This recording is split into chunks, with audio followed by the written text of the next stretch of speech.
I'm Mahdi Shaheeb Sher. My website is www.mahdishaheebsher.com.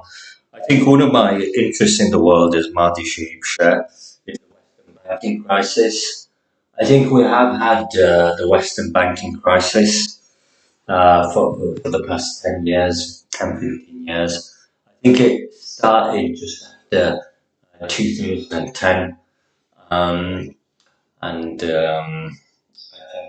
we saw the nationalisation of two British banks.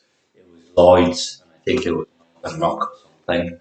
And I think the British paid something like £750 billion to nationalise those banks, and this was at the cost of taxpayers' money. So I think that the public took a big risk and gamble to nationalise two private banks, and that created some kind of a shock in kind of the business world that two big banks had been nationalised. And I think other countries and other banks talked about nationalising their banks as well. And I think this caused some kind of a panic that banks can be nationalised and owned by countries and governments. So I think a lot of billionaires and bankers and investors around the world become quite nervous at kind of some of these conditions in the economy. And I think we've experienced kind of a shift of wealth from the west to the east, primarily because the banks have lost a lot of their wealth. Um, I think they've lost it in their cash reserves, cash as well, and finance, the value of their banks as well. I think that's how they've lost a lot of their wealth. And I think a lot of this wealth is transferred to these countries like China and India.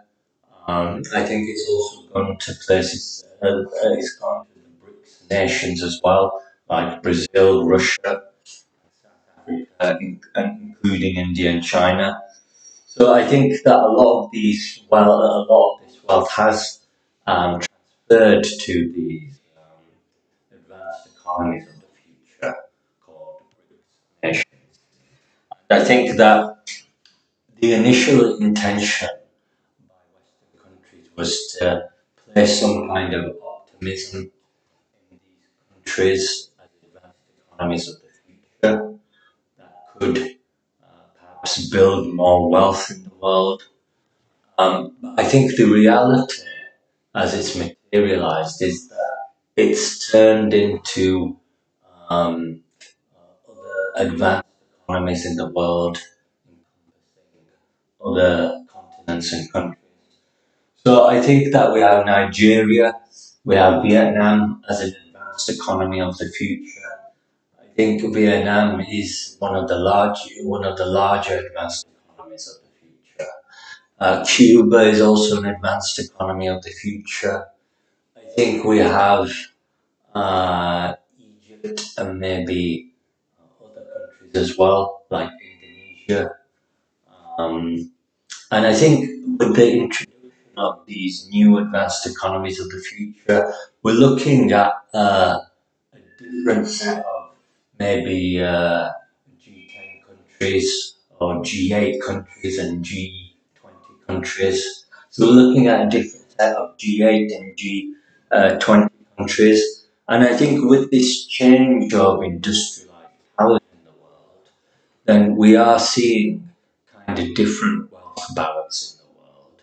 And I think that most of it is balanced in the East now rather than the West.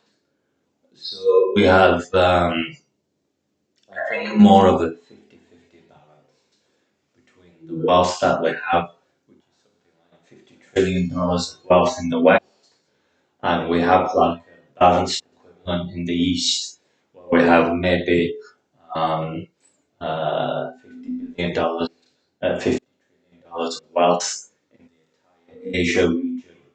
So it's roughly around about evenly balanced.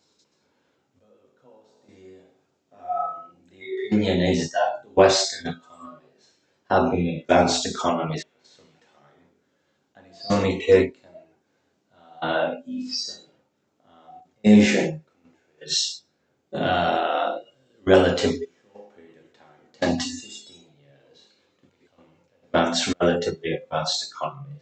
So it's taken Asian economies a relatively small period of time, and this could be very concerning to the global economy, and it could create some kind of nervousness.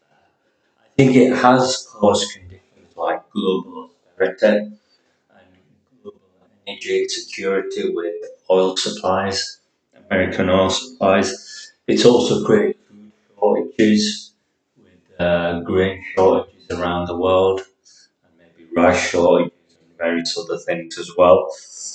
And there's also a difference in daily living standards with people's health conditions, their mental health as well, and their daily life, which is more kind of consumed with kind of austerity and the global economy. So I think those are the conditions we're looking at. And I think we are looking at maybe a bigger Asia in the future and more advanced economies of the future in Asia. Thank you.